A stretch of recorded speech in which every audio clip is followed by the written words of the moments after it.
CNN, President Donald Trump, in a staggering, impromptu news conference in New York on Tuesday, blamed the violence in Charlottesville, Virginia, over the weekend on both sides of the conflict, equating the white supremacists on one side with the alt-left on the other side, after his top White House aides spent days trying to clean up after Trump's initial vague response to the violence.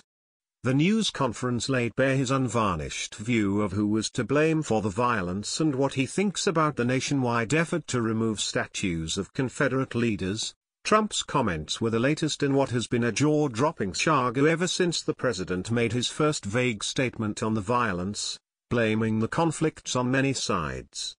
The comments also made clear that Trump's speech on Monday, which vociferously blamed the violence on the alt-right and neo-Nazi groups who initiated the protest, was largely a sterilized version of his view. "I think there is blame on both sides," Trump said during a contentious back-and-forth with reporters in the lobby of his Midtown Manhattan building. "What about the alt-left that came charging at, as you say, the alt-right? Do they have any semblance of guilt?" Trump asked. "What about the fact they came charging with clubs in hands, swinging clubs? Do they have any problem? I think they do."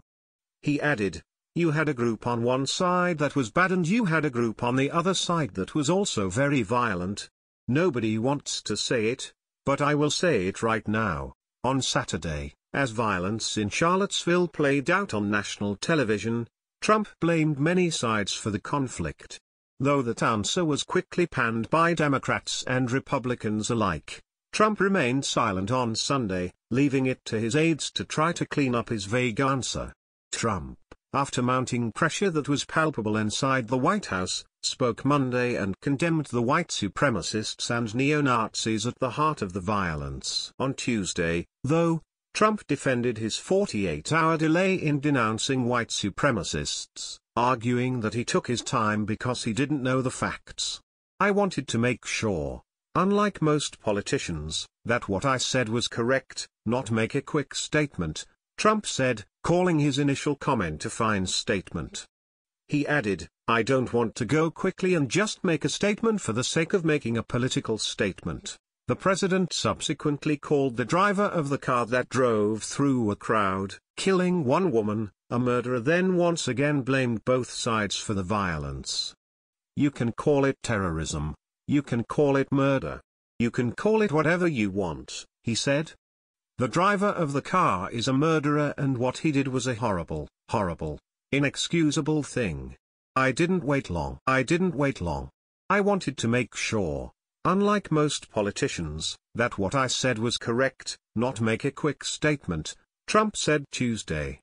"The statement I made on Saturday, the first statement, was a fine statement, but you don't make statements that direct until you know the facts. It takes a little while to get the facts. You still don't know the facts and it is a very, very important process to me. It is a very important statement." A senior White House official says Chief of Staff John Kelly and other top advisors hoped the president would turn a corner Tuesday and talk about infrastructure, but concedes they were entirely wrong. "That was all him.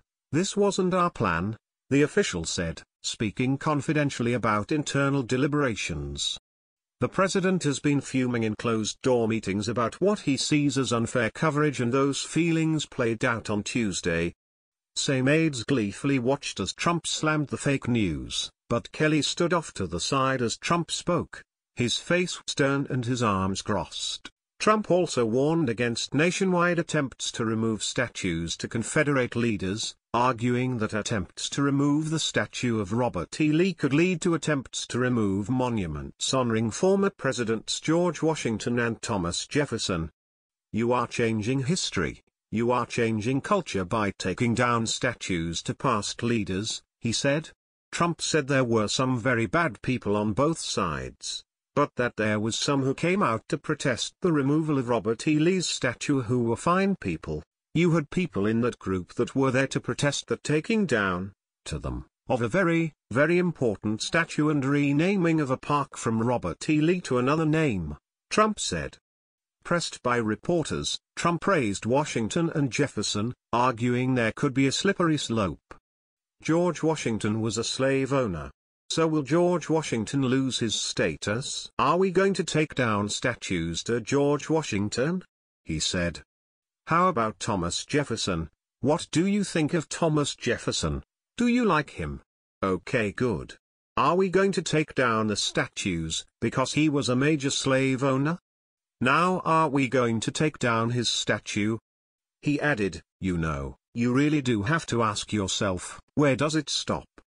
Trump's slippery slope argument is straight out of the alt-right playbook. Corey Stewart, an alt-right leader and the former Republican gubernatorial candidate turned Senate candidate in Virginia, tweeted in response to Trump on Tuesday, "They won't stop until all of American history is erased." After leaving the podium, Trump was asked whether he planned to go to Charlottesville. His response, "Does anyone know I own a house in Charlottesville?" Trump was referring to his winery in the city.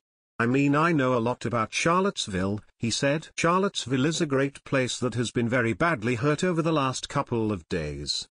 He added, I own actually one of the largest wineries in the United States, it is in Charlottesville.